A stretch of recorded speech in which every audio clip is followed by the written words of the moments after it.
Good afternoon, everyone. Meeting going to be a start. Kindly keep your video on and mute yourself. Good afternoon, Ashutosh Kali sir. Kindly switch on video, please.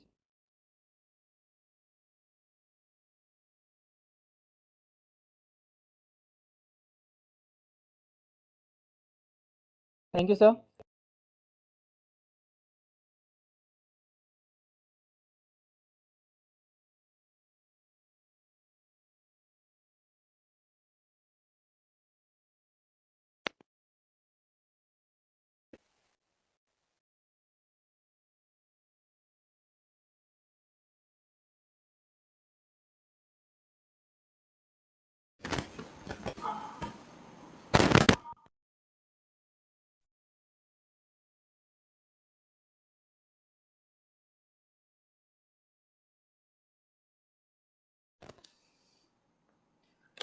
Good afternoon. It's indeed a pleasure for all of us here in the Ministry of Defense to connect with our students, India's future, and share with them the stories of our brave hearts, the Gallantry Award winners. Today, we have with us over 750 schools from across the length and breadth of the country.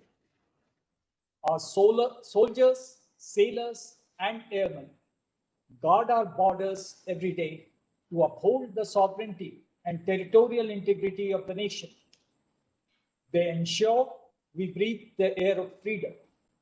They willingly make the ultimate sacrifice when called upon to do so. To honor their steadfast dedication and acknowledge their brave acts, Gallantry Awards were instituted by the Government of India. The Gallantry Awards are symbolic of a soldier's selfless sacrifice and heroic valor in the battlefield. After independence, 3 awards, that is, the Paramveer Chakra, the Mahavir Chakra, and the Veer Chakra, were instituted by the Government of India on 26 January 1950. Later, on 4 January 1952, 3 other Gallantry Awards were instituted, later renamed as Ashok Chakra, Kirti Chakra, and Shaurya Chakra, respectively. The earlier mentioned awards are conferred for the acts in the face of enemy, that is, during wartime, and later during the peacetime. An online portal is maintained by the Ministry of Defense, which is dedicated to the Gallantry Award winners. It was launched by the Honorable Prime Minister, Shri Narendra Modi, in 2017. The online portal is a repository of records of all awardees since 1947 that is regularly updated. Various activities are undertaken under the aegis of the Gallantry Award portal, and one of them is Project VeerGatha. Project VeerGatha has been launched by the Ministry of Defense in conjunction with the Ministry of Education. It has been launched as a part of Azadi Ka Amrit Mahotsav. The objective of the project is to make students aware with the stories of war heroes and brave hearts. It aims to disseminate the details of acts of bravery and sacrifices of our armed personnel of the armed forces and other lawfully constituted forces and of civilians. The students are being motivated to frame different projects in the form of poems, writing essays, paintings, multimedia presentation on the Gallantry Award winners. And the best 25 projects will be rewarded by the Ministry of Defense and Ministry of Education. As part of the project, the Ministry of Defense is organizing numerous virtual face-to-face awareness programs for schools across the country. Today's initiative is part of this outreach. It is my pleasure and privilege to welcome a very distinguished panel who will enlighten us about the actions that have earned Gallantry Awards, as also the tradition and ethos of soldiering and of the Indian Army. We have with us today Major General Ajay Singh Chauhan, Shaurya Sena Medal, Colonel Ashutosh Kale, former commanding officer of 3 Grenadiers, and Mrs. Ritu Pandit, daughter of late Lieutenant General VP Eri Mahavir Chand. Let me introduce the panel. On my right is Major Ajay Singh Chauhan, Shaurya Sena Medal. Major General Chauhan is an infantry officer. He was commissioned into the Mahar Regiment. During his 35 years of service in the Indian Army, he has had varied experience, including of serving in the world's highest battlefield of the Siachen Glacier and in the jungles of the Northeast. As a young officer, he was trained in jungle warfare at the Indian Army's Counterinsurgency and Jungle Warfare School at Warrangte in Mizoram, as he also did his commando course at the Junior Leader Wing in Belgaum. General Chauhan has participated in various military operations and is a proud recipient of 2 Gallantry Awards, the Shaurya Chakra and the Sena Medal. For his commitment and dedication to duty, he has also been awarded the Chief of the Army Staff Commendation Card. He's widely traveled, both in India and abroad, and has led military delegation as a subject matter expert to the United Kingdom and has been the member of various official delegations to a number of countries. General Chauhan retired in March 2020. Post-retirement, he is the Managing Director at the Army Welfare Placement Organization. We have Colonel Ashutosh Kale. He's joining us from Toronto, Canada. He describes himself as a patriot at heart, a writer by aspiration, a naturalist by passion. He has been the proud commanding officer of the 3rd Battalion, the Grenadiers, a very distinguished unit. Ashutosh is a 3rd-generation Army officer and naturally grew into a keen horseman. Despite being trained in warfare and an invigorating Army career, Ashutosh plunged into writing stories.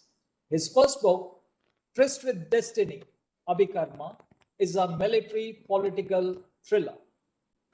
Drawing inspiration from his years of serving in the United Nations mission in Ethiopia and Eritrea, Colonel Kale wrote The Curse of Magdala, which invokes his fascination for the Macbeth. In his corporate avatar, Ashutosh juggles men, machines, and musing with elan and equanimity. On my left is Mrs. Ritu Pandit. She is currently the headmistress at a school in Delhi in National Capital Region. She's a graduate from Jesus and Mary College, Delhi, and has to her credit a law degree and 2 master's degree in education and in English. She has behind her 33 years of teaching, of coordinating and counseling experience in various reputed schools in the country. She has worked in knowledge process outsourcing sector, involved in testing and corrections of management graduate courses of US and Singapore-based universities for English communications, sociology, and elementary quantitative techniques. Apart from facilitating learning and guidance of students, she has also been involved in mentoring young teachers and young mothers by applying the learning of image management and helping them lead a more meaningful and satisfying life. Mrs. Ritu Pandit is married to Colonel Vivek Pandit from the Parachute Regiment, and they are blessed with 2 daughters, Lavanya, a law graduate, now pursuing Master in Environmental Sciences and Sustainability from the University of Michigan. Dr. Ekta, a medical graduate, is raring to grow in her field. Without much ado, I will request Colonel Ashutosh Kale and Mrs. Ritu Pandit help us decipher the Battle of Jaipal and some of the martial traditions and ethos of the Indian Armed Forces. to you, sir. As part of Project VeerGatha, we are attempting to familiarize our students with the stories of valor of the Indian Armed Forces and bravery and sacrifices of the Gallantry Award winners. Three Grenadiers has an illustrious history of over 250 years with numerous feats of valor and sacrifice.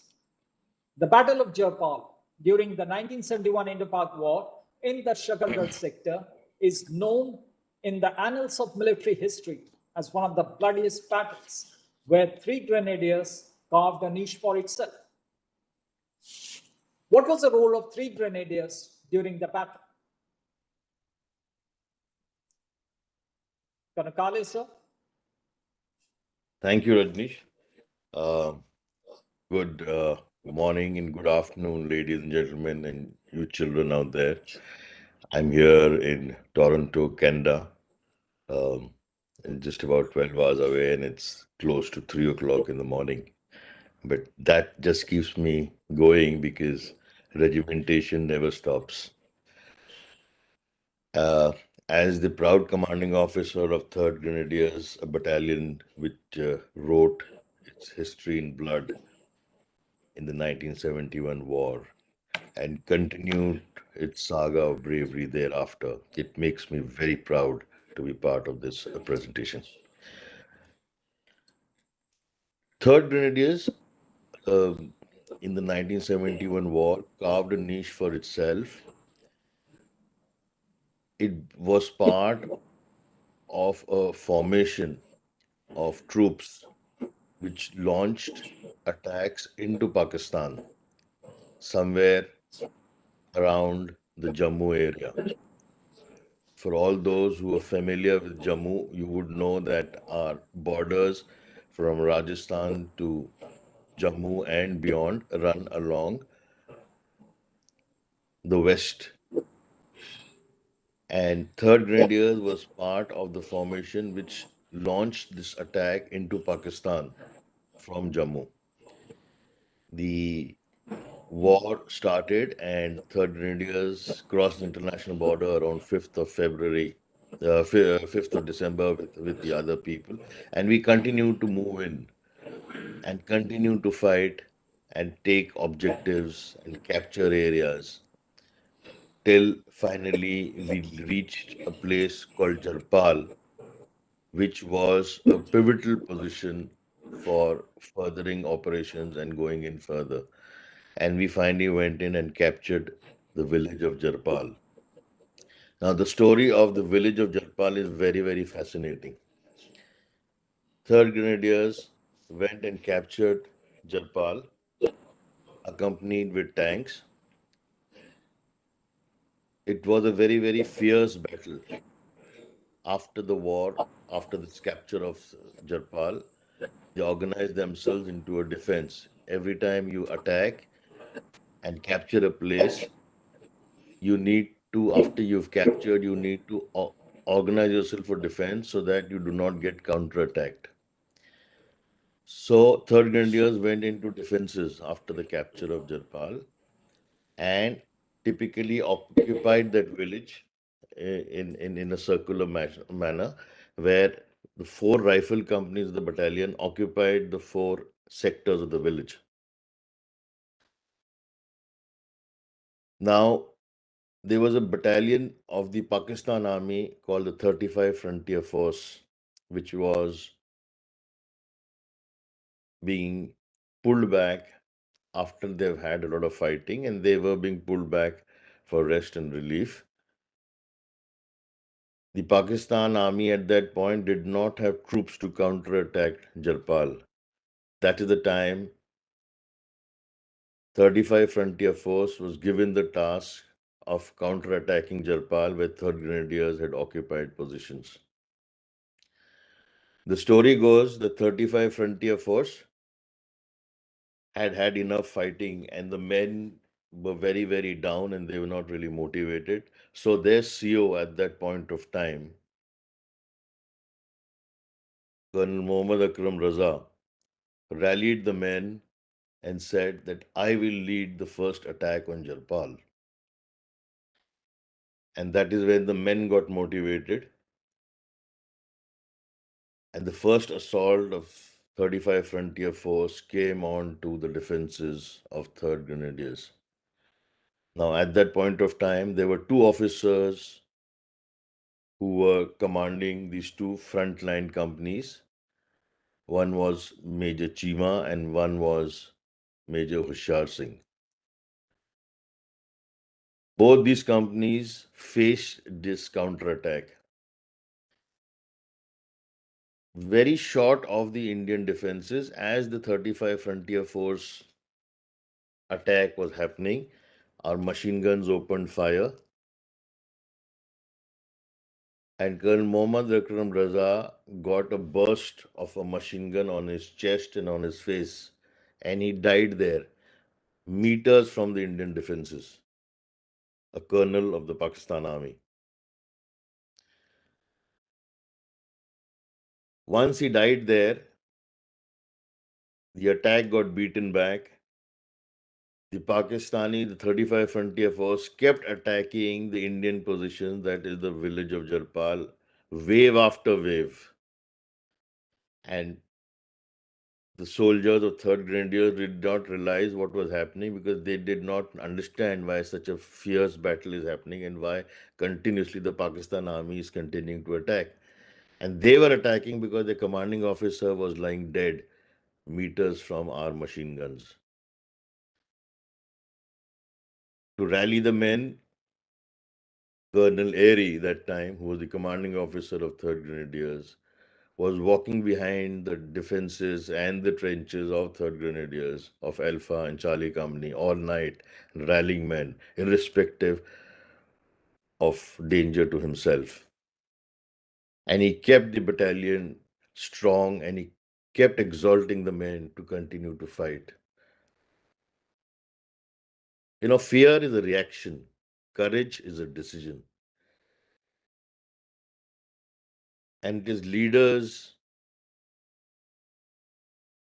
who invoke that kind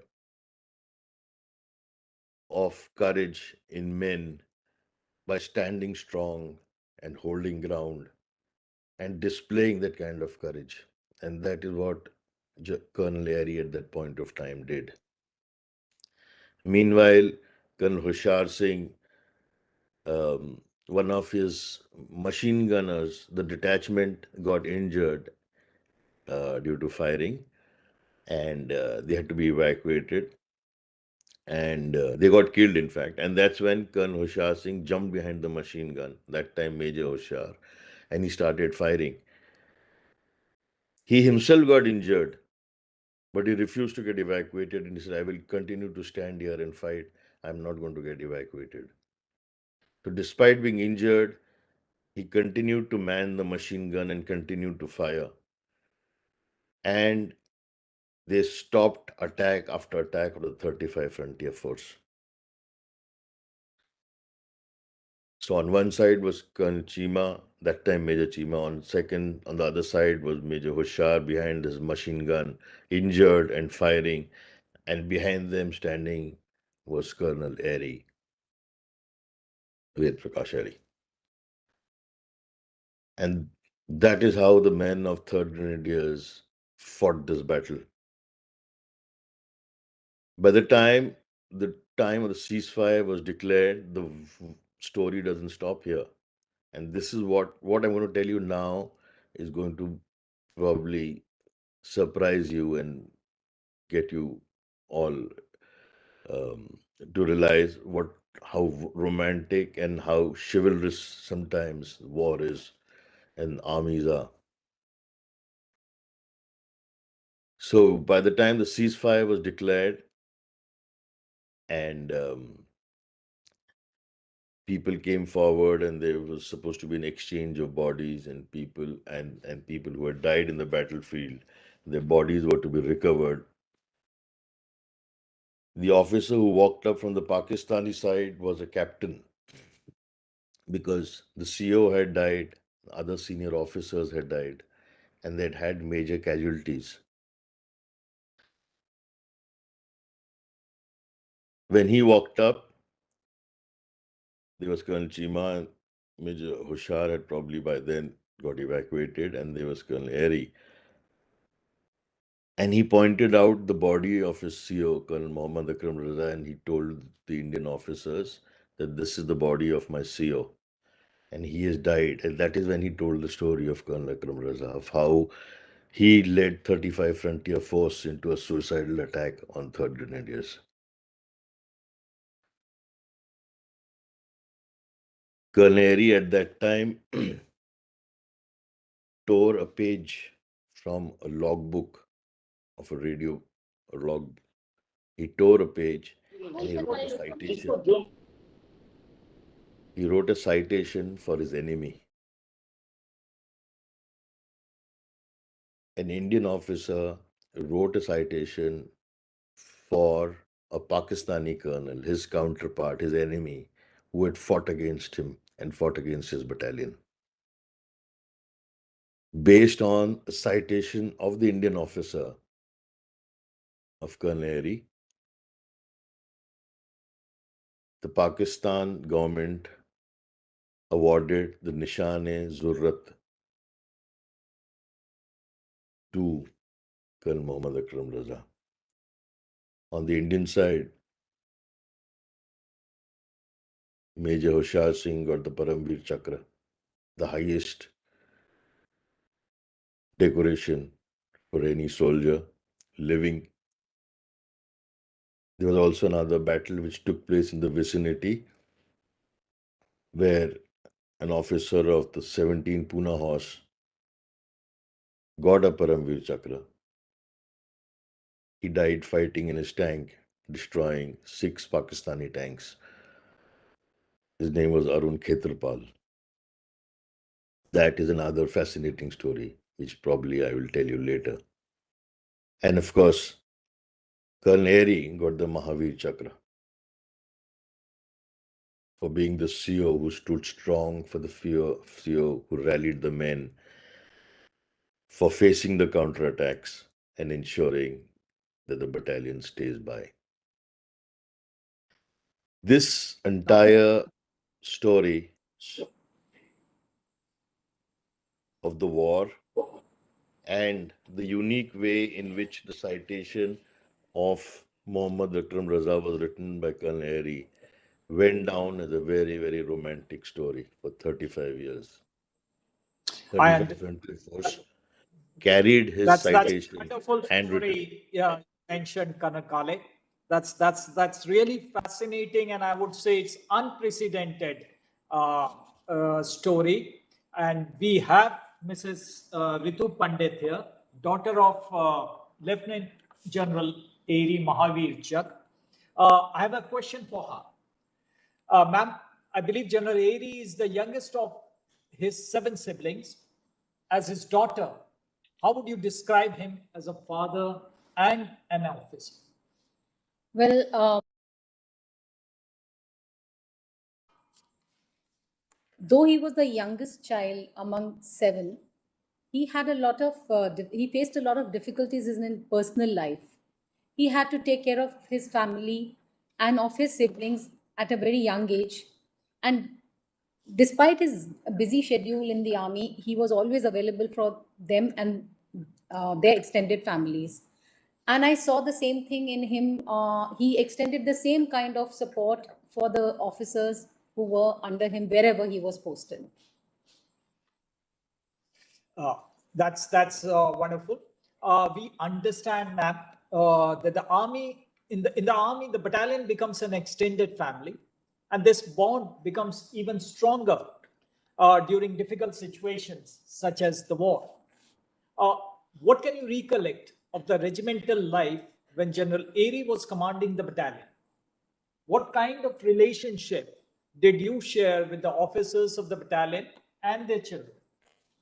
Well, the army is one big family. And in the battalion also, though, at that point of time, I was very small during the 71 war. And the unit, like my father had taken over the command in the field. So we had really not been exposed too much to the battalion life. But yes, there were a couple of officers their family staying in Delhi Cant, where we were also staying during the war, and the neighbors were there who didn't belong to the Paltan.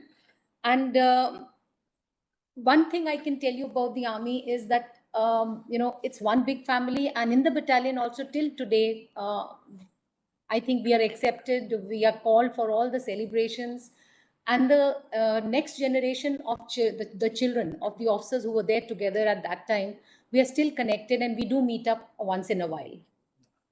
Yes, and that's army is one big family as we understand, and talking about the war becomes a serious affair even for children, and when the news and the casualties start arriving from the front line, this is a serious business. Do you have any memories of officers and soldiers who were injured in the war? How did the ladies and children help each other to mitigate this suffering? Okay, so initially when we got a little knowledge that the war is going to happen, I mean, we didn't know. We knew that something's wrong, and I was very small. For the kids, it was fun time. The ladies were a little hush hush. They would huddle together. They wouldn't want to discuss anything in front of the children. But for us, initially, it was all fun time. Trenches being dug, we being trained how to jump into them. The ladies putting up the black chart paper on the panel, the window panes, and the scooters and the cars, the headlights being colored. So for us, and the sirens at night and the blackouts, it was all fun. And the best part was when the schools when we got a early winter vacation. But the women, yes, they were together, they huddled up together, they were always on All India Radio, listening to the news, rushing in and out of the house, supporting each other, running to the hospital, holding hands. Whoever knew how to drive would take the other ladies to the hospital. So, yes, they were together through thick and thin. Oh, that's great, ma'am. Coming back to you, Colonel Kale, 3 Grenadiers was deployed in Ethiopia in 2004-5 as part of the United Nations Mission Force. This was a unique opportunity provided to the battalion. Please tell our students what happened during the mission time. Yes, this is where the story kind of gets more fascinating. So, 35 Frontier Force and 3rd Grenadiers continued their journey after the war, and they continue to live as they would in their own armies. I led the battalion in the United Nations, and we landed up in Ethiopia, Eritrea, which is part of the Horn of Africa. Um, and we were serving under the UN flag over there. The battalion was deployed across both the countries, and there was a border in between which we had to guard because both Ethiopia and Eritrea had gone to war, and there was almost a virtual genocide. So the United Nations had stepped in to stop the genocide. I was a sector commander there, and one day I got a call from a Pakistani officer who was an administrative officer that, sir, there's an officer of 35 Frontier Force who's part of your sector. I was very surprised because suddenly I remember 35 Frontier Force, the same regiment which had fought 3rd Grenadiers in 1971. So I picked up the phone and called up this officer, Major Yusuf Jamal, and I said, I introduced myself and I said, I'm CO 3rd Grenadier speaking. And he was extremely surprised. He almost dropped his telephone because, he didn't expect 3rd Grenadiers to be there, and no one had told him that 3rd Grenadiers is also part of the same mission. Anyway, we got talking, and few days later, I invited him over for the Jarpal Day celebration. 16th and 17th December, we celebrate Jarpal Day. It is the 3rd Grenadiers got the battle honor for Jarpal for fighting this war, and that was the time when the war had taken place, and we celebrate this every year. And I very innocently called him over. So he rang up his mother, And Pakistan and his mother said, "Don't go to this Indian battalion." Typically of mothers, they're scared. So she says, "You don't go to this Indian battalion. They are enemies, and you don't know what will happen. They'll kill you, and they'll do all that. So you don't go." We were in the United Nations. Nothing like that would ever have happened. But that's the fear the mother had. Anyway, Yusuf Jamal came over to the battalion, and that battle on and those 2 days that he spent in the battalion, believe me, have been the most emotional days that I can ever think of.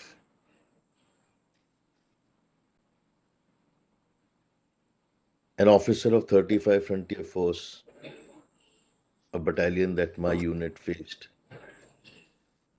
was with us.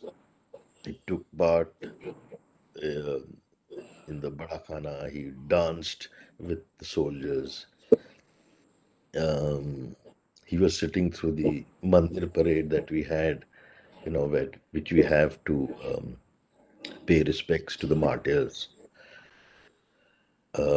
We both laid a wreath at the for the martyrs who had died together. And then finally, I told him to come onto the stage and address the battalion. So normally on occasions like this, it is only the commanding officer who kind of addresses the battalion. So initially he refused and he said, "No, sir, it is not my prerogative or my privilege." And then I told him, I said, "Yusuf, how many times does it ever happen that two adversaries, equal adversaries, face each other and meet each other 35 years later? So come up on stage and speak to the battalion." And that's when he came onto the battalion, onto the stage, and he addressed Third Grenadiers. And he said, "For 35 years, ever since the Battle of Jarpal has taken place, we think you as equal adversaries." And that's when he told us that John Leary's handwritten citation, that paper which he wrote on the battlefield, has been mounted and hangs proudly in his mess, in the officers' mess of 35 Frontier Force. And he said that he's so proud to be here in Third Grenadiers, meeting us and realizing how we are and what we are. After that, he became a regular in a mess. He got posted in my sector itself, and I was a sector commander. It's very interesting. He spoke. I put him through on a call to Colonel Chima. Colonel Chima was then in Jalandhar, and Colonel Chima's, I think, grandmother belonged to the same village that his grandfather belonged to, and they found a common connection. Uh, and that's how life continued. Finally, the day we were leaving, he was still there, and I told him, I said, "Yusuf, we part as friends, but we shall meet as enemies, and this time it will be a fight to the finish." Now, that's an incredible story, sir. Perhaps we don't find any parallels like that anywhere in the military history. Uh, but please tell us something about the impact. Very quickly, we are running short of time. Please tell us something about the impact of your interaction with Major Jamal on your troops, and how did the international community view the whole episode? Yes, so it was a very impactful visit and a very impactful interaction thereafter. But what really happened was that all of us, not only the troops but officers and everyone around, we realized how noble soldiering actually is. And if you actually view it like that, and if you treat it like that, it is one of the most honorable professions. And we felt that in our veins when we were interacting, that here was an enemy whom we had fought on equal terms, and yet we meet on equal terms as gentlemen and respect each other and salute each other. The international community too over there, we had over about 40 nationalities over there. Um, we had Europeans and we had the Africans. My mission commander was from Jordan. The head of the mission uh, was a French guy, another guy.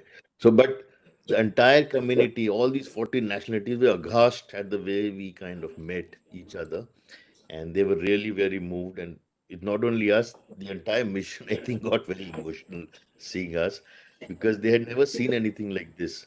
And I think it just shows that when we fight for the flags, we fight for our nations without enmity. There is no personal enmity between soldiers. We fight for a flag, we fight for a cause, we fight for a country, but there is no personal enmity.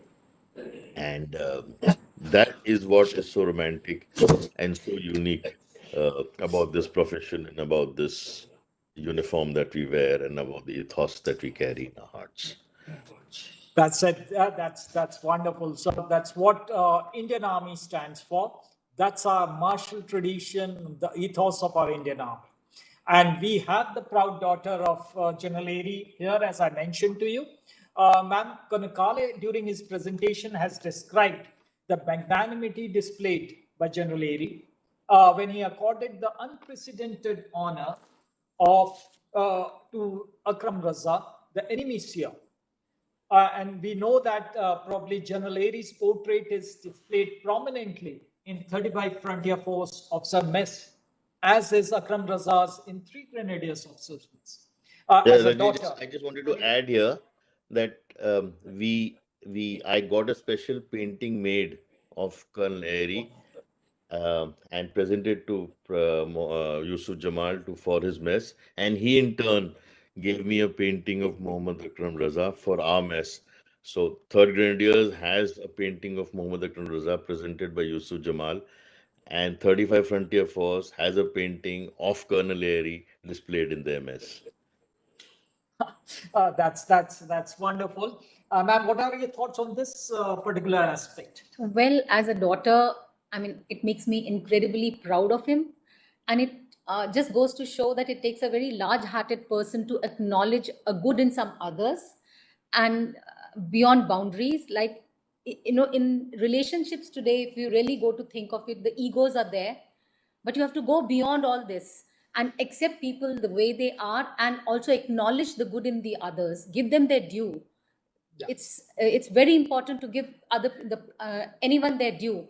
Don't try to hog the limelight always. So this is what I learned, and I'm very proud of him. We all are, ma'am. And I can also make a mention out here. I am also from 3 Grenadiers, and it makes me extremely proud of my battalion's history. Now we turn to Major General Ajay Singh Chauhan, Shaurya and Sena Medal.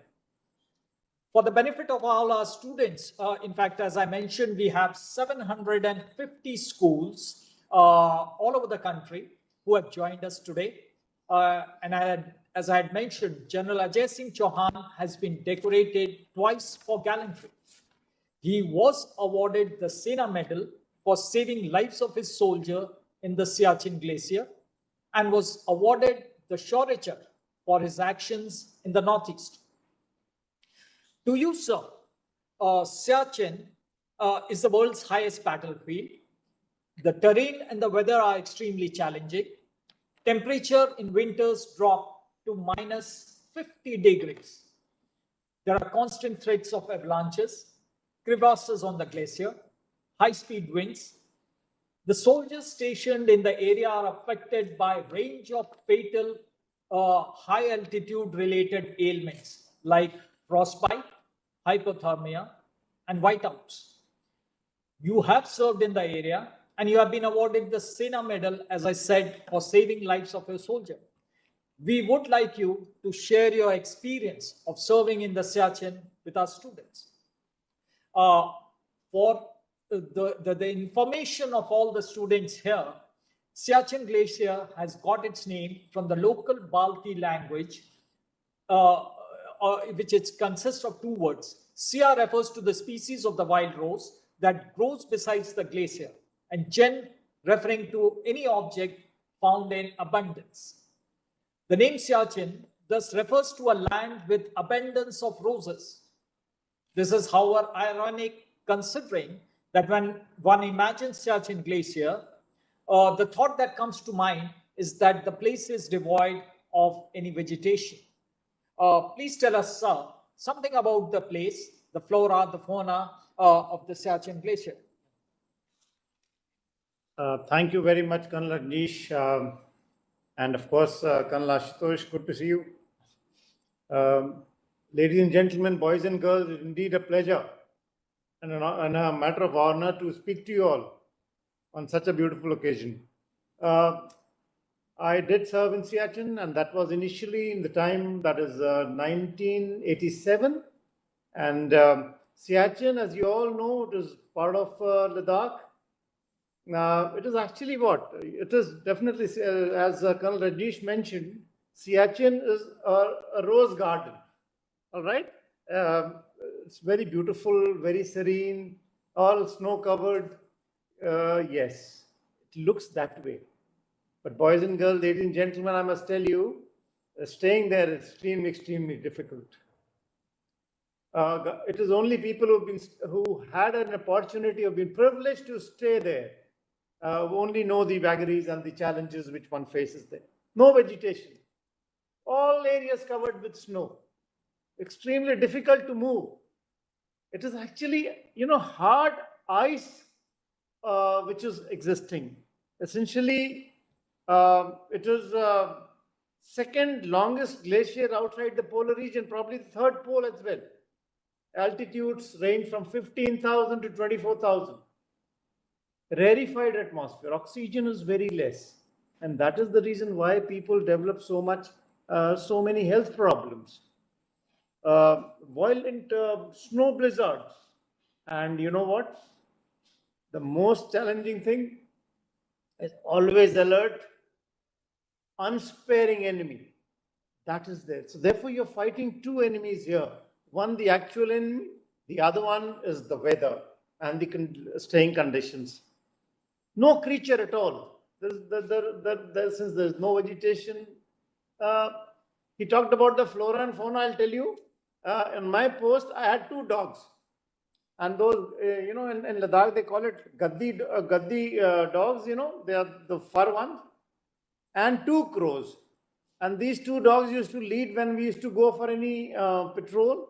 And these two crows used to survive on our food as well as the other side food. So, the birds have no boundaries. They can fly on the other side as well. So they were surviving on both our kitchens. So that is how the Siachen, the flora and fauna, as he talked about, very less. Yeah. Okay. So as you mentioned, Siachen Glacier is the second longest glacier outside of the polar region.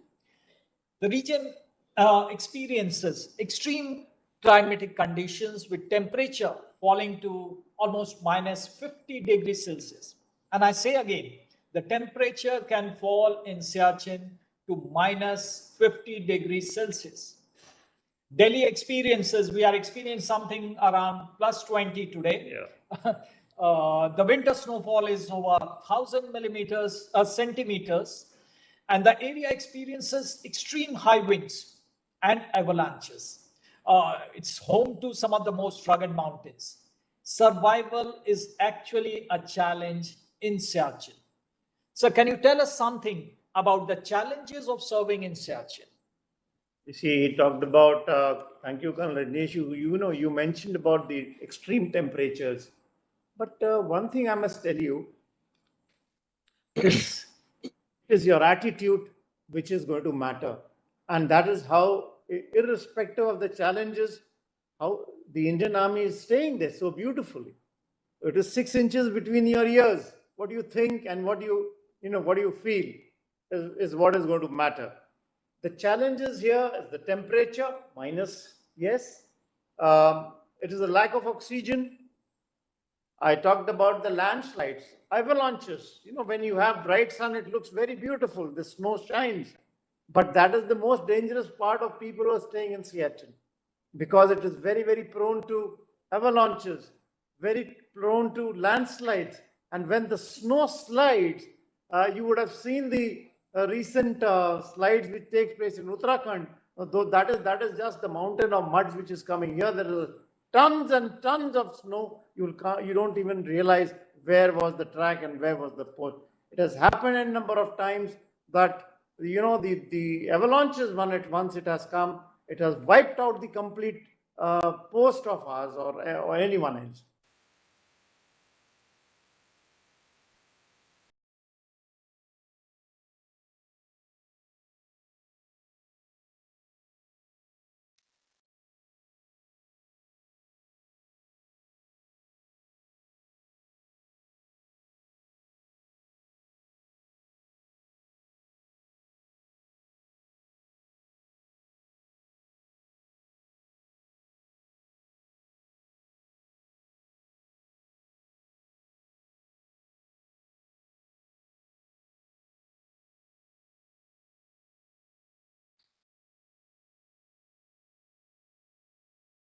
Hello, Rajnish. Are you there? Can Rajnish?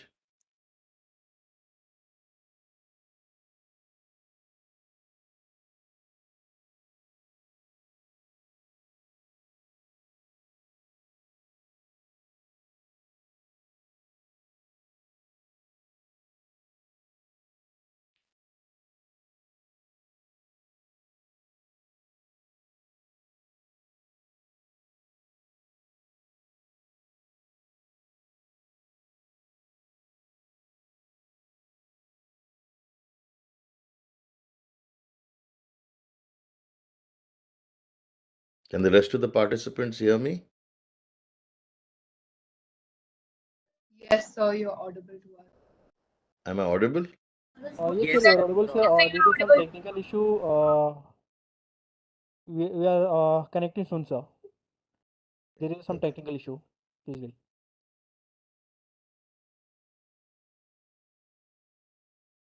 In the meanwhile, does anyone have any questions by the time the Colonel Rajnish and others come in? I can answer a question that any one of you would have.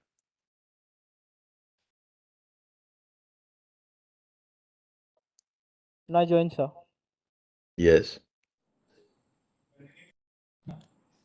All right. So I was talking, the crevices are Yeah, bottomless and the crevices are quite wide. And how do you cross? Because you have to cross them to reach a particular place or to maintain yourself. So there are ladders which are being put.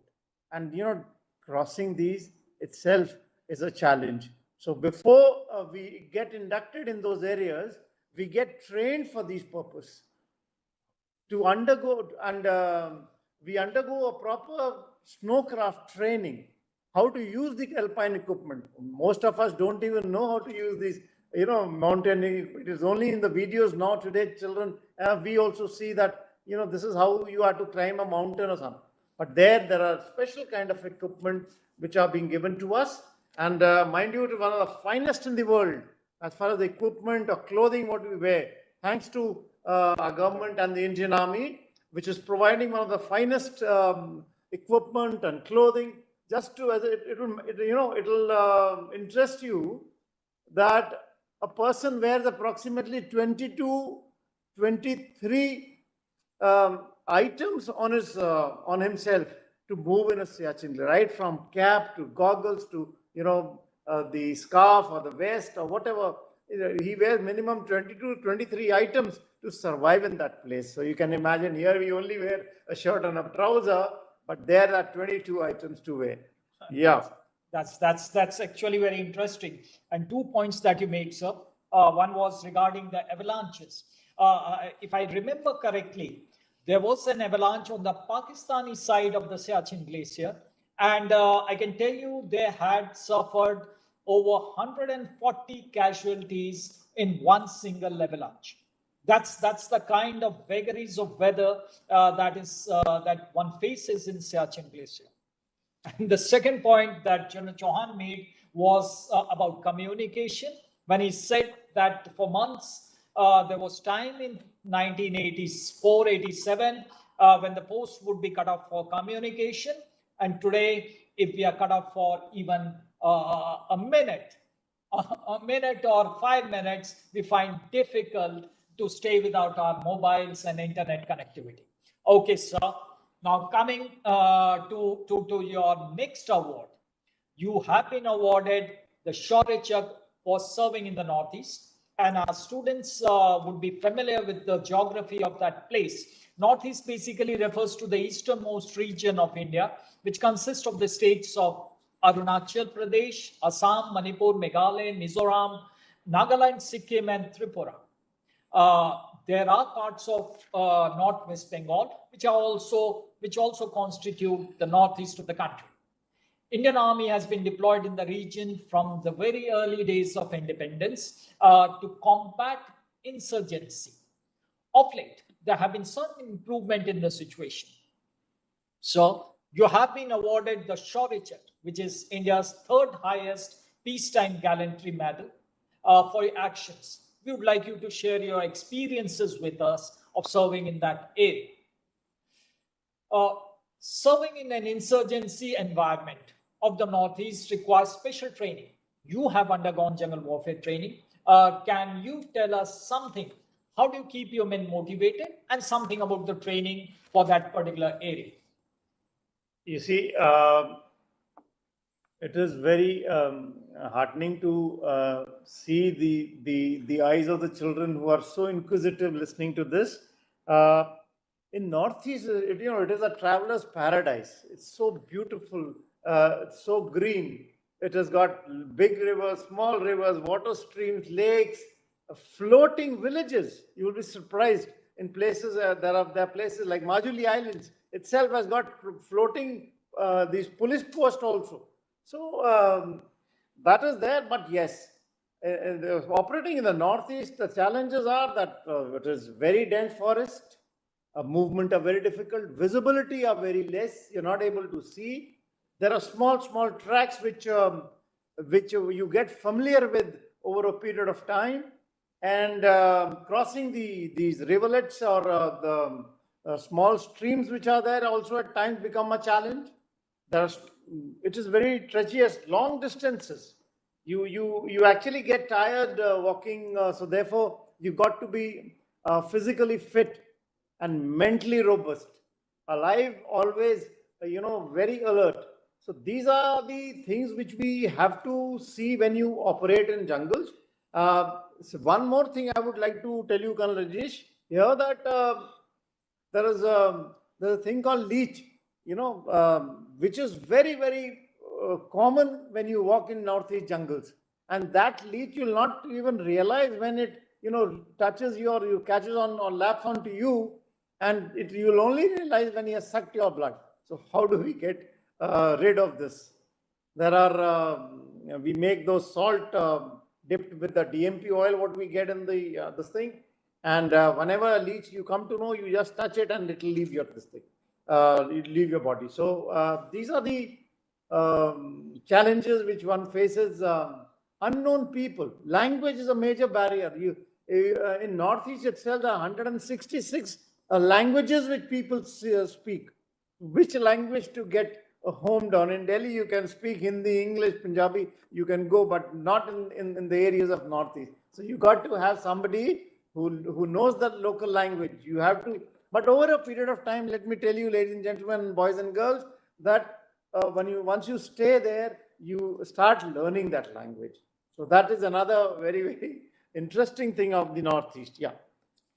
So you have been awarded 2 medals, as I have already informed our students. Would you like to share high point of your operation in the Northeast, which earned you the Shaurya Chakra, and also when you saved the lives of your troops in Siachen? Could you share your about these 2 operations? Okay, I'll talk about Siachen first. In Siachen, I was a company commander. This is at an altitude of 19,000 feet, and it was actually man-maintained post. You had to walk to get your rations also to the post, which was slightly lower in altitude. And the most important part was that you were under the eyes of the enemy. So we never used to move at night also, not even in moonlit night. One had to move during dark nights. So you see the sunrise program, we used to see the moon set programs. And that is how we used to work, what time the moon will set. And then we used to move. And with loads. At times it used to be very tough. You won't even have stuff and your, daily needs at your location. And that it used to be a tough time. So one day in the morning, and we used to be nocturnal, used to be awake at night. Early morning, before the light breaks out, our patrol used to go down.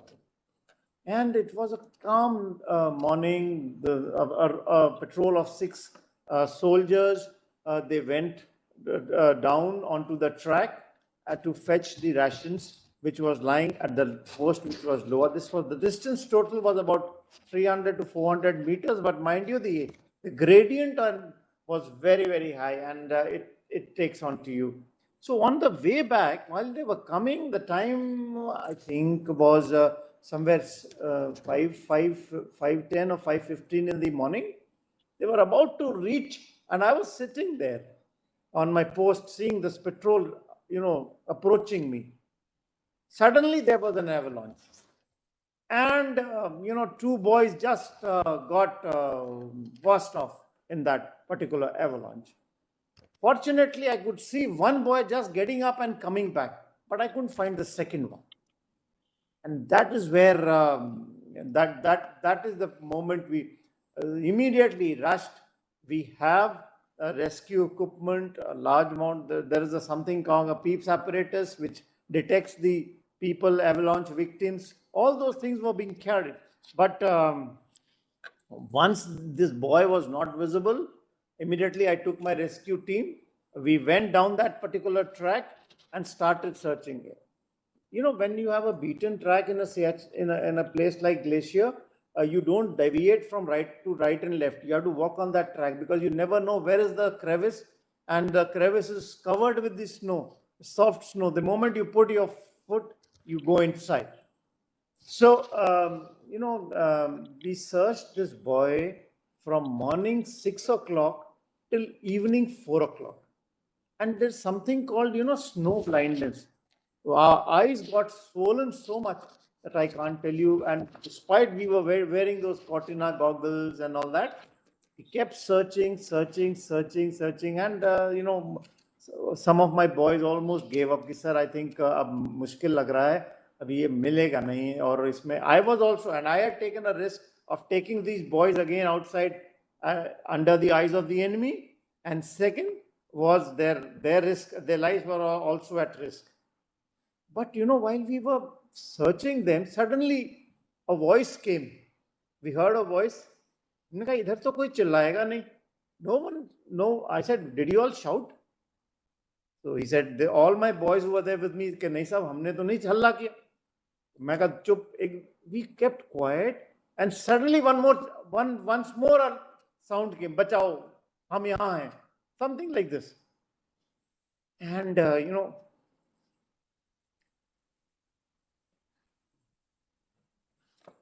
that was the time. The emotional moment for everybody. Huh? We found that boy. We found that boy. He was 50 feet down the crevice. But this guy was so brave. When we looked inside the crevice, he was standing with his hands on his sides. I sent a rope inside. I sent 2 boys down below. I took that risk again and got that boy out. No, that's a wonderful story, sir. Yeah. That's how the vagaries of the weather in Siachen actually plays. And today that boy is alive. He's happy. He's with his family. He's retired.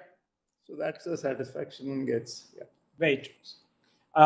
Would you like to mention something about your second operation? Yeah, second operation was good. This was in Northeast. I was again the first time I was a captain, then I became a major. So here I was in the Northeast, and this was Operation Rhino. All right, and this time the period was somewhere 97. Yeah, 97. There was a group of these insurgents who were troubling the villagers, extorting money, beating people, troubling the women folk of that village. And this was deep inside. As I mentioned, in Northeast, you have to walk everywhere. Vehicles cannot go. Even cycles can't go, let me tell you. So in this village, people were actually fed up with this group. And they had weapons, everything. They used to take fields also, the earnings also of the villagers. One day, one guy came to me. I was the company commander. And he told us that, there is one group. They have been troubling us. And these people have to, our villages are fed up. You got to do something about it. How can you help me, sir? I said, let me see. And it was a new area. One was not very confident of going venturing into that area. But that notwithstanding, once he came, I said, let's go and try it out. And now when he mentioned about the counterinsurgency jungle warfare school, everywhere it is written, when you fight a gorilla, like a gorilla. Okay, so when in Rome, do what Romans do. So we went and carried out a clandestine operation in that general area. We went early, we went at night, traveled throughout the night, and we entered into a hut, stayed there. And this was just across the river. And we were sitting there with our weapons, everything. Them actually. So the morning broke out. These guys are not visible. It became 7, 8, 9. One got fed up. One has been sitting right, and now the villagers started moving inside the villages. So they'll immediately say, "Ki army aa gayi hai." We kept sitting in that hut quietly. No one came there. Suddenly, I saw on the other bank that this group was visible, and they were crossing the river, coming to my side. We all waited with a lot of patience. And they took a boat, they crossed that river, and then they climbed towards my side, as if the moment they came up, they heard something or something happened. One of them fired at us. And that is the moment, ladies and gentlemen, boys and girls, we had to, open fire, retaliate in self-defense. And it was indeed a moment, why? We could neutralize all those terrorists which are there, but the most satisfied commander is the one if he doesn't lose his own, has his own casualties. And that is what was the most satisfying moment for us. We could kill them, and we recovered the weapons, and safely we fall back to our location. So there was a tremendous amount of challenge that no civilian was killed. There were villagers moving around, there were cattle around, the boatman was there. No civilian got killed in this, except for these 3 terrorists who have been. And thereafter, the villagers were so happy. They had a bada khana, big food, what do you call it? They had celebrations in the village, and I hope they have been staying happily today. Now that was one fascinating story, sir. A successful operation at that. Ladies and gentlemen, we will now take some questions from the students. We have received a large number of questions, but we have limited time, and therefore we have selected a few, which I'll request our panelists to answer. We'll start off with the first student, who is Priyanka Chauhan, class 12 from Panchkula. Can we have Priyanka asking the first question? Namaste to all the worthy panelists. I am Priyanka Shokal of class 12 from Bhavan Vidyalaya Panchkula, Haryana. It is an absolute honor to have been given this opportunity to be a part of this webinar. Worthy panelists, my question is, being in the armed forces, it requires a high emotional quotient. It has to be very calm and collected, even at the time of immense pressure and tension. How does one find this strength to be calm and composed during the time of crisis, even when there is no hope? Thank you. May I request General Chauhan to take over that question, answer that question, sir? Yeah, Priyanka, very good question. Two examples you just saw, to calm and compose and emotional quotient being very, very high. When you narrate your own incident or narrate your own story, one definitely gets emotional. But the buck stops here. You have to be confident of yourself. Firstly, you require mental agility, and a true leader is never proven. Okay, it is tested every day. So therefore, the calmness comes with practice, with intense training, confidence in your training. You got to believe that what you are being taught is correct. You got to believe in your teachers. You got to believe in your instructors, right? You have to believe the troops which you command. The trust factor is one of the most important factors when you talk of, calmness and composed, and especially the leaders. When the leaders are there, they are actually thinking ahead, how to restore a particular situation, how to make it more strong, how to, he's actually focused beyond what is actually happening in the current. So therefore, this is, you have to develop the ability of quick thinking and quickly identify a solution as the problem presents themselves. So that is the major thing we have. So that's your success mantra: training, trust, and practice. Training, trust, and practice actually gets you to be calm under severe and stressful situations. Let's have Shruti. Shruti from Barabanki. Let's have your question, please. Shruti. Jai Hind, sir. I'm Shruti Singh, studying in class 10th in Kriti Public School, Bhagwanpur, Barabanki. Our school is in rural area. It's my pleasure that I'm here and interacting with all of you. I want to become an army officer, and my query to all the esteemed panelists is: if girls join armed forces, what are the differences between the assignments of boys and girls in armed forces? Okay. Shruti, we have the vacancies have been opened up for the girls in Scenic schools, RIMC. They have joined NDA now. And would you answer that question, sir? Yeah, there are vacancies, and there is a tough competition getting into for girls, because we have seen recently for NDA also. But as far as the job profile is concerned, see, training is same. Standards are there. But when you come and join after your training, there are separate, services or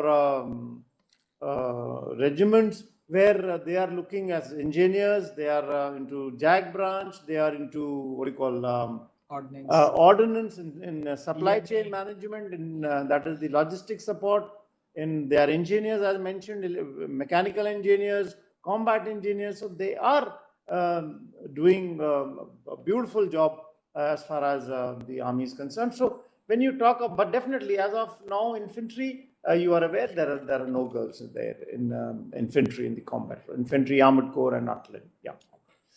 There are restrictions on certain combat arms, the general brought out, but by and large, things have been opened for the girls, and in the coming times, we expect to open in even more fields. But if you are determined, Shruti, you will definitely be successful in joining the armed forces. Thank you, sir. We will now have Jishan Afzal from Sarvodaya Vidyalaya, Aliganj, Delhi. Jishan. Good afternoon, sir.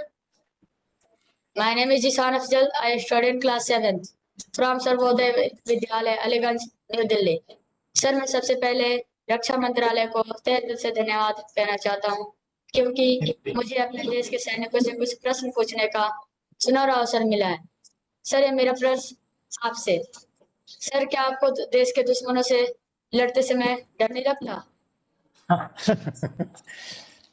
Zeeshan, आपका सवाल बहुत अच्छा है, लेकिन आपने सुना होगा जो डर गया समझो मर गया। हाँ, सो जब आपको अपने ऊपर कॉन्फिडेंस है, जब आपको अपनी ट्रेनिंग पे कॉन्फिडेंस है, अगर आप अगर इसका एग्जांपल हम आपको बताते हैं कि अगर आप पूरी तरह से अपने सब्जेक्ट को पढ़ के एग्जाम देने जाते हो, तो आपको जब सब कुछ आता है तो कितना अच्छा लगता है ना। उससे पहले कितना डर लग रहा होता है कि भाई पढ़ाई नहीं करी है हमने, अभी एग्जाम पता नहीं हम कैसे देंगे। हाँ, तो उसी तरीके से अगर हमारी ट्रेनिंग अच्छी है, आपके लड़कों की ट्रेनिंग अच्छी है, अपने जवानों की ट्रेनिंग अच्छी है, और आपके पास इक्विपमेंट अच्छा है, कोई डर नहीं लगता है। और जब हमको डर लगता है ना, तो एक रामधारी सिंह दिनकर, आपने, हमारे राष्ट्र कवि भी रह चुके हैं, एक कविता उन्होंने लिखी थी, वो क्या है, वो वीर तुम बढ़े चलो, धीर तुम बढ़े चलो, सामने पहाड़ हो, सिंह की दहाड़ हो, तुम निडर डटो वहीं, तुम निडर हटो नहीं, वीर तुम बढ़े चलो, वीर तुम बढ़े चलो। हाँ, तो ये कविता जो है, ये हमको बड़ी याद आती है हमेशा। मैंने आपके टाइम जब आपके बराबर था तब हमने पढ़ी थी। तो डर नहीं लगता है, और डरना किसी चीज से नहीं है। अगर आपको अपने ऊपर विश्वास है, अपने ऊपर कॉन्फिडेंस है, तो यू शुडंट फील स्कैर्ड। हाँ, ऑल द बेस्ट। बहुत बढ़िया। Now that's interesting. And now we have Tanvi Singla from Akshara International School. Tanvi. Good afternoon, everyone. This is Tanvi Singh from Akshara International School, and I'm in 8th standard. My question with the esteemed panelist members is, what is the best way to tribute the martyrs of India who have sacrificed their life for us? Can we request you, Kanakale, to answer that? What is the best tribute we can offer to our dear martyrs who laid down their life for our motherland? Kanakale, sir? Yes, that's a lovely question.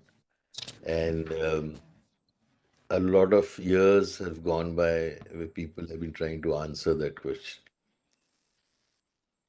When General Chauhan was talking about Siachen and in the Northeast, I have served in both places myself, and I have had soldiers dying in my lap.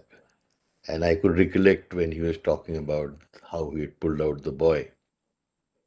The best thing that you can do for the army and for the soldiers is make the country worth dying for.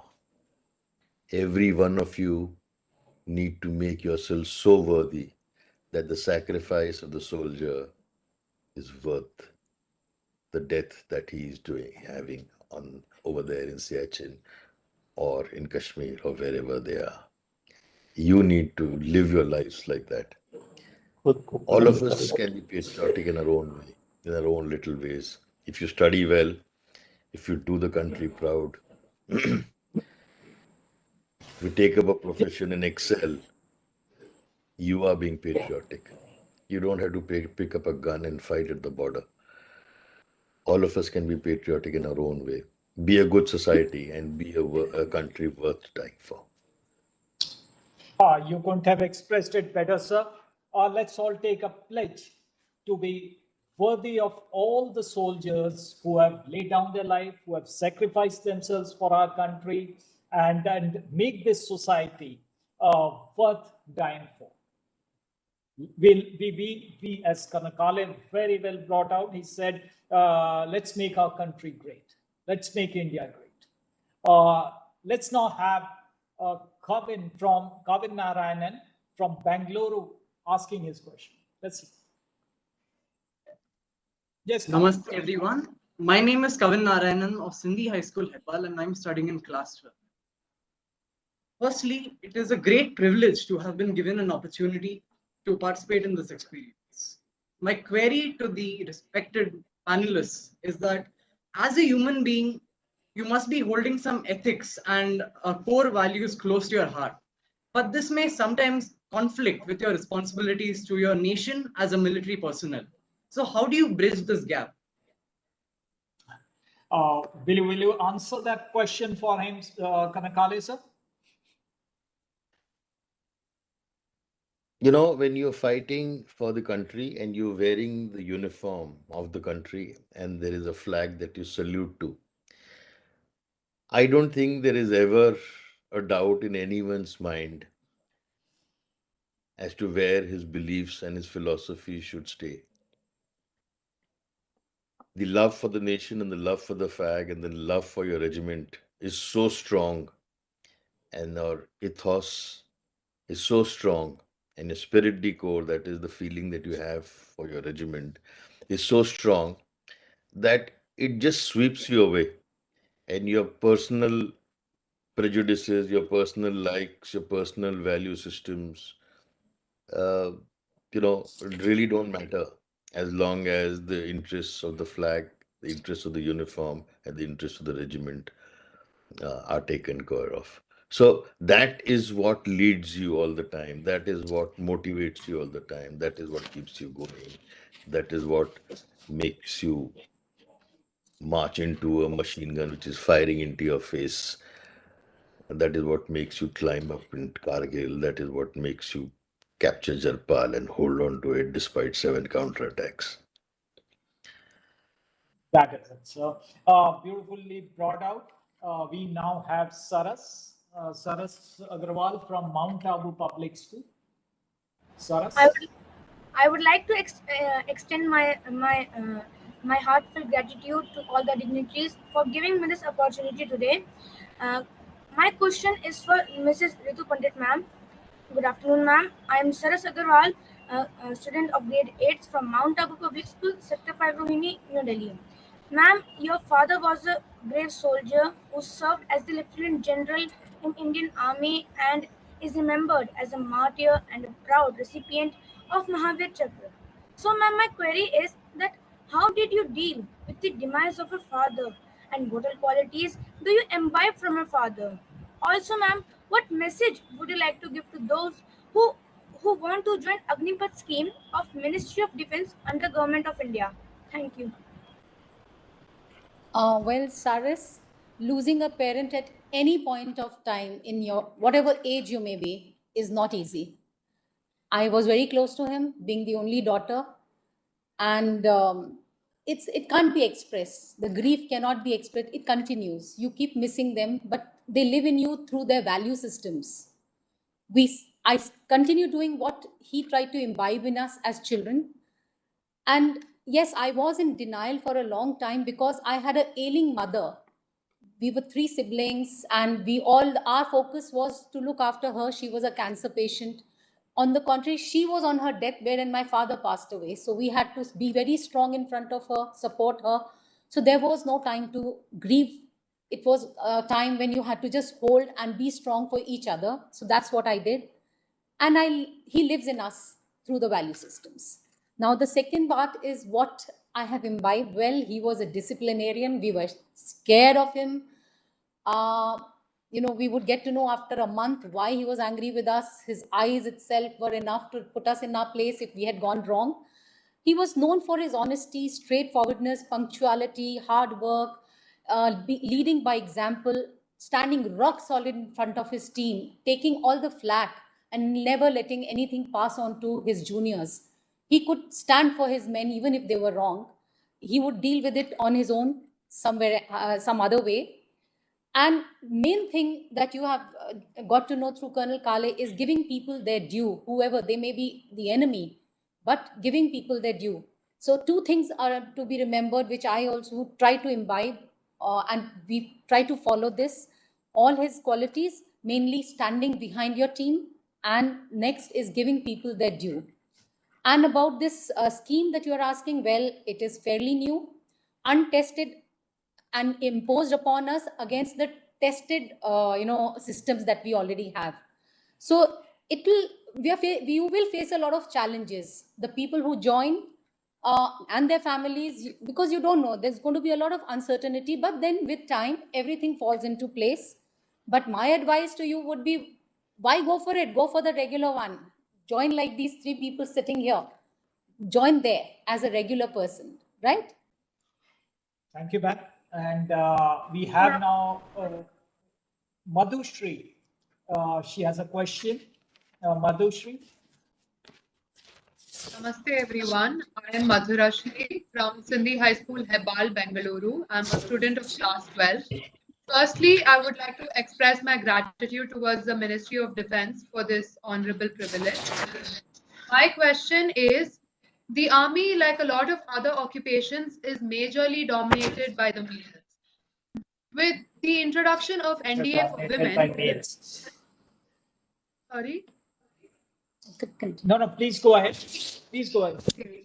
Yes, sir. With the introduction of NDA for women, a large number of females are being assimilated into the armed forces now. What are your views on this massive but long-awaited paradigm shift? Would like to take that question, ma'am?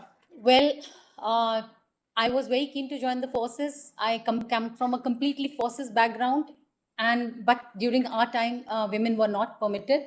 Later, in the short service, women have come in, and it's incorrect to say that women are not there. They are there in the forces. They are doing a wonderful job. But with NDA coming in, I just want to say that, while it is a very good organization, par excellence, any day I would recommend kindly join. Please join. That's how you'll know what army is all about, or the defense forces. But it is tough. It's not a bed of roses to be an army personnel or their family. There is a lot more attached. It's one big family, as I said earlier. And, it is tough. And it's not that our country doesn't want to give you the privileges of being there on the forward areas or the battle zones. But how do you predict the behavior of the enemy side? You don't know how they will treat. And, with being a woman, life is tough. How do you stay in a bunker with 9 men? You all sleep together. So for one lady officer to be there. So while, like the general had a little while back said that we are taking a lot of women in different, not the immediate battlefront units like infantry or artillery, but yes, you can join in the JAGS branch or the supply chain and all that. So, but do join the organization. Once again, I'm not discouraging you. Life is worth. One thing is important for everyone, irrespective of boys and girls, that if you think that there is no studies in the army, it is not that way. You got to study very hard even when you come into the army as well. There's a large amount of studies there, never a dull moment. So you got to work hard to get into this beautiful way of life that is called army. All right? That's an interesting point made there. Studies never leave you, and you got to keep studying and learning till the very last. Colonel Rajneesh himself is a PhD, mind you. He's a doctorate. Okay, so okay. Yeah. Okay. Now we'll have Balkar Singh. Balkar from St. Joseph Senior Secondary School, Chandigarh. Balkaran, sorry, my apologies. Balkaran. First of all, good morning, sir, and good morning, ma'am. I am Balkaran Singh of class 10th, and I'm studying in St. Joseph Senior Secondary School, Sector 4040, Chandigarh. Today, I want to ask a question to Ritu, ma'am. So, Ritu, ma'am, would you like to share the most inspirational trait of your father that we can imbibe in our lives? Okay, so Balkaran, I think I already mentioned it in my first answer, the second part of it, but I'll reiterate that he was a very dependable man. And the trait that, really worth admiring in him was that he stood rock solid behind his team, with his team, always and every time, through thick and thin, and gave people their due, which was again very evident through this and the citation that he wrote. So he is a man who made time for his family as well. He never neglected us. He was, in those days without the internet, when we were kids, our homework, project work, everything, he was like Google for us. So we didn't have to, go to the library. He knew everything. So for us, he was the person. So these were certain, you can do everything. Like the general a little while back said, everything is here within your 2 years. You can do anything. It's the attitude that you need to change. So that's my take on it. Thank you. Good. Thank you, ma'am. And you, I can ma'am. vouch for that. I can vouch for that since I met Janalady myself and on a couple of occasions. And the qualities that you mentioned were amply evident in all those meetings that I had with them. Like all good things, even this webinar comes to an end with this question. It was, I would say, a very informative and inspiring webinar, and I'm sure the students across the length and breadth of the country, and as I mentioned earlier, almost 750 schools have joined this webinar today, and that's a huge number. General Ajay Singh Chauhan helped us to understand the challenges and hardships of faced by our soldiers in extremely challenging environment of Siachen Glacier and the jungles of the Northeast. It is here, under these extreme circumstances, that our soldiers perform to the best of their abilities. Kana Ashutosh Kale and Mrs. Ritu Pandit helped us understand the nuances of the Battle of Jaipal and why the Indian Army is cut above the rest. Together, they have explained to us the martial traditions and ethos of our armed forces, of which we can be justifiably proud. On behalf of Team VeerGatha of the Ministry of Defense and all of you students, I would like to convey my gratitude and appreciation to our esteemed panelists for sharing their life experiences with us. I'm sure our young students, audience, have been inspired by the real heroes and the real stories that you heard today. Thank you very much, and Jai Hind. I also have an announcement, please. Don't switch off your connections. We will practice how to upload your submissions, that is the project, on the MyGov portal. We'll have a demonstration now. And there are two things I would like to convey to all the students in schools. Please participate in this project in large numbers. I would request the teachers and the principals to motivate students to ensure that maximum students participate and make this a family affair. All you need to do is to go on the Gallantry Award portal of the Ministry of Defense. There is a facility to register yourself. Registering on the Gallantry Award portal is a mandatory requirement. You will be issued with a unique ID, and using that unique ID, you will submit your projects. So please register yourself on the Gallantry Award portal and do participate in this project. Maybe 25 lucky ones and the talented ones would be our guests for the Republic Day event. Thank you very much. Good afternoon and Jai Hind. Thank you. Thanks. So, thank you. Jai Hind. Thank you, sir.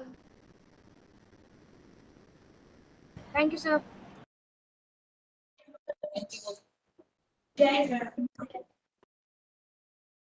Thank you, sir. Thank you, sir. Thank you, sir. Thank you so much.